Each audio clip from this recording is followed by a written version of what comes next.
Bienvenue sur Azimut, le podcast de l'orientation proposé par les spécialistes des études supérieures.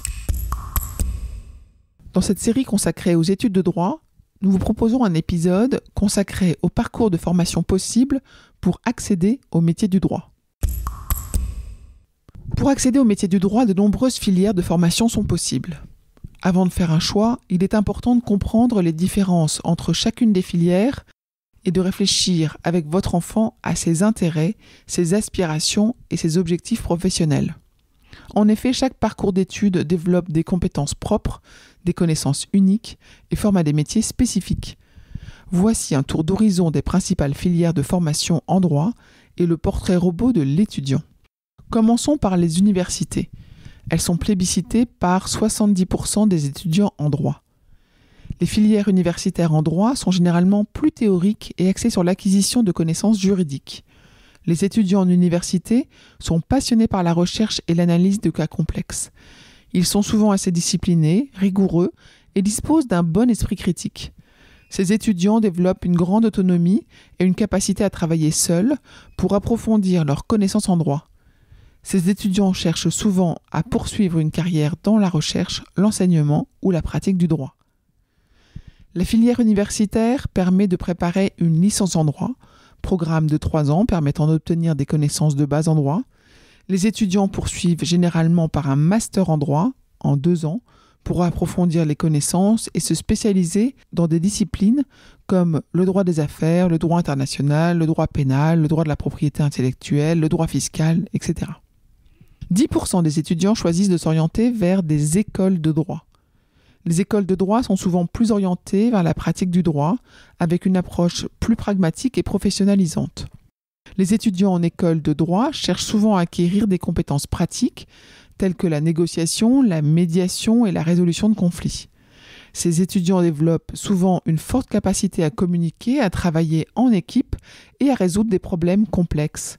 Ils cherchent souvent à poursuivre une carrière dans des cabinets d'avocats, des entreprises, des organisations gouvernementales ou des ONG.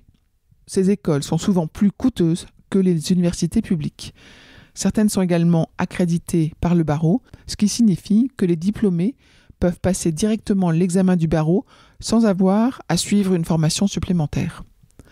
Avez-vous pensé aux écoles de commerce ? Quelques-unes proposent des spécialisations en droit des affaires, en fiscalité ou en droit international des affaires. Ces formations sont destinées aux étudiants qui souhaitent se spécialiser dans le domaine juridique tout en acquérant des compétences en gestion et en commerce. Il y a 1% des étudiants qui choisissent la voie des instituts d'études politiques, les IEP. Les étudiants en droit, inscrits en IEP ou Sciences Po, sont souvent intéressés par les questions politiques, économiques et sociales. Ils cherchent à comprendre comment le droit est lié à ces enjeux. Les étudiants en IEP ont tendance à être très engagés et actifs et à vouloir apporter des changements positifs dans la société. Ils ont également une forte capacité de réflexion critique et d'analyse de politique publique. Les étudiants en IEP peuvent poursuivre une carrière dans les organisations internationales, les ONG, les cabinets d'avocats spécialisés dans le droit international ou le droit des affaires. Les autres étudiants se dirigent vers des parcours d'études courts, qui sont des formations de niveau Bac+2 à Bac+3 et qui mènent toutes à des diplômes. Nous allons aborder par exemple le BUT carrière juridique, le BTS notariat, le DEUST droit ou la licence professionnelle métier du droit. On va les aborder un par un. Commençons par le BUT carrière juridique. Je rappelle que BUT, c'est Bachelor universitaire de technologie. Là, il s'agit d'une formation polyvalente qui permet aux étudiants d'acquérir des compétences juridiques, administratives et comptables. Les étudiants de cette filière sont souvent des personnes qui souhaitent travailler dans le secteur juridique, mais qui ne sont pas certaines de leur spécialisation future. Voyons maintenant le BTS notariat. BTS, c'est brevet technicien supérieur. Alors, cette formation prépare les étudiants à travailler dans les offices notariaux. Les étudiants de cette filière ont généralement un profil sérieux et rigoureux, avec un goût pour le travail de bureau et les tâches administratives. Voyons maintenant le DEUST droit. C'est le diplôme d'études universitaires scientifiques et techniques. Cette formation permet aux étudiants d'acquérir des connaissances de base en droit, tout en bénéficiant d'une expérience professionnelle grâce à des stages. Les étudiants de cette filière ont généralement un profil polyvalent et curieux, avec un intérêt pour les différentes branches du droit. Et enfin, voyons la licence professionnelle métier du droit. Cette formation permet aux étudiants de se spécialiser dans un domaine du droit, tout en bénéficiant d'une expérience professionnelle grâce à des stages. Les étudiants de cette filière ont généralement un profil ambitieux et déterminé, avec un projet professionnel clair. Vous l'avez vu, les parcours de formation en droit sont nombreux.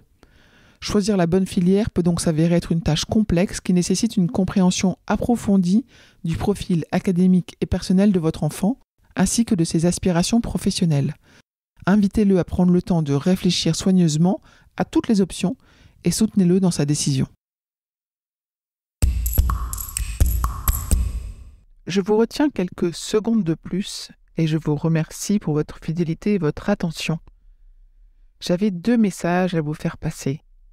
Vous écoutez peut-être ce podcast sur Apple Podcast ou sur Spotify ou sur une autre application de podcast, et il est possible que vous ignoriez que le site azimut-podcast.com diffuse l'ensemble de ces épisodes en les ayant organisés et rangés de manière thématique.